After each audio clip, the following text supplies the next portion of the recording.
مزاحمت کا استعارہ، حماس کے سربراہ اسماعیل ہنیہ ایران میں قاتلانہ حملے میں شہید، نماز جنازہ آج تہران میں ادا کی جائے گی، تدفین جمعے کو دوحہ میں ہوگی۔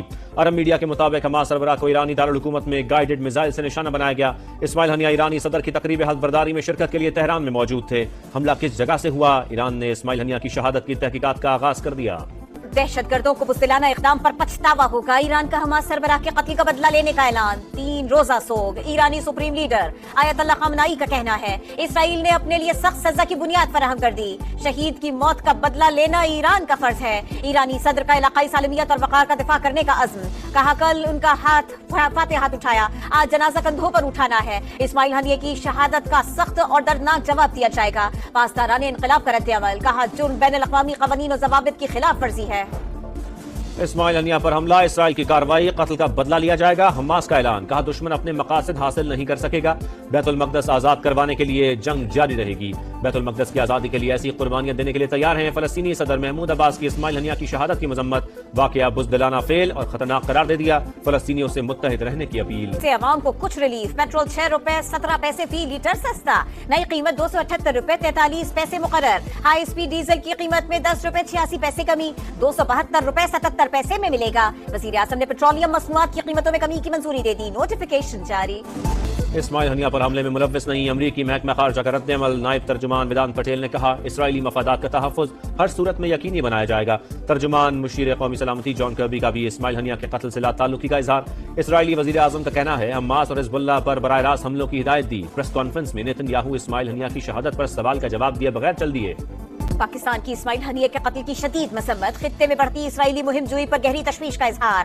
ترجمان دفتر خارجہ کے مطابق ماورائے عدالت قتل بھی دہشت گردی میں شامل ہے۔ تازہ کارروائیاں پہلے سے عدم استحکام کا شکار خطے میں ایک خطرناک اضافہ ہیں، ایسی کارروائی امن کی کوششوں کو نقصان پہنچاتی ہے۔ اسماعیل ہنیہ کی شہادت، اقوام متحدہ کی سلامتی کونسل کا ہنگامی اجلاس آج طلب، روس، چین، ایران اور الجیریا کی درخواست پر اجلاس بلایا گیا۔ سیکرٹری جنرل انٹونیو گوترس کا حماس سربراہ کی شہادت پر اظہار تشویش، کہا جنگ بندی اور یرغمالیوں کی رہائی کے مذاکرات کو نقصان پہنچنے کا امکان ہے۔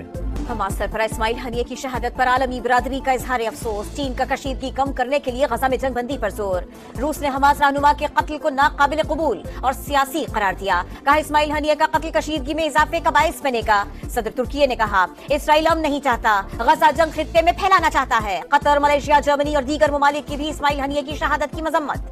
راولپنڈی میں جماعت اسلامی کے دھرنے میں اسماعیل ہنیہ کی غائبانہ نماز جنازہ ادا، ہزاروں افراد کی شرکت، کراچی، لاہور، کوئٹہ، پشاور سمیت کئی شہروں میں بھی حماس سربراہ کی غائبانہ نماز جنازہ ادا۔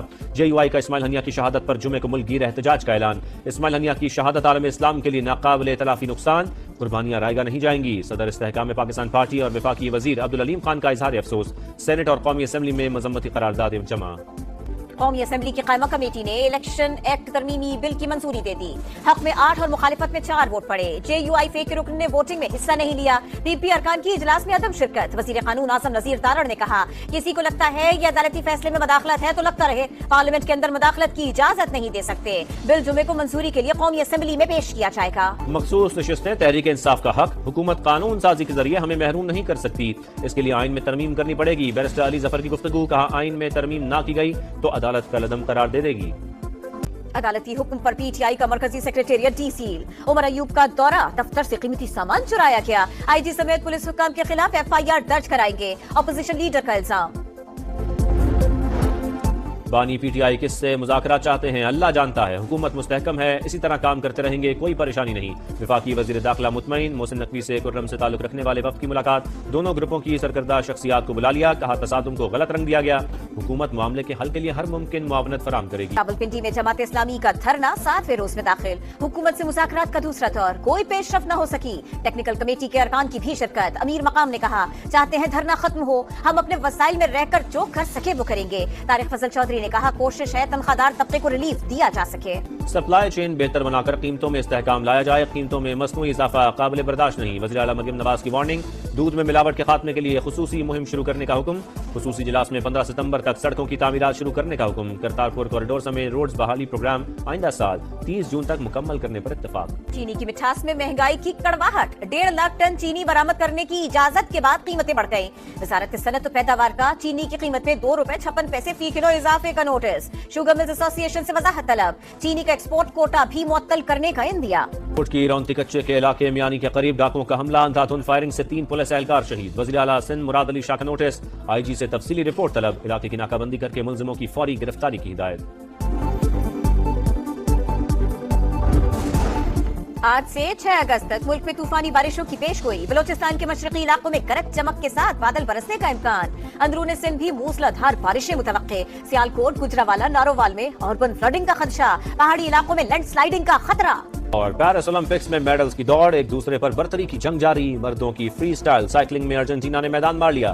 خواتین کے مقابلوں میں چینی ایتھلیٹس نے گولڈ میڈل جیت لیا. 10 میٹر سنکرونائز ڈائیونگ میں بھی چینی جوڑی نے طلائی تمغہ حاصل کیا. روئنگ میں مردوں کا ایونٹ برطانیہ اور خواتین کا نیدرلینڈز کے نام. میڈلز ٹیبل پر چین کی سبقت برقرار. جاپان کا دوسرا اور فرانس کا تیسرا نمبر.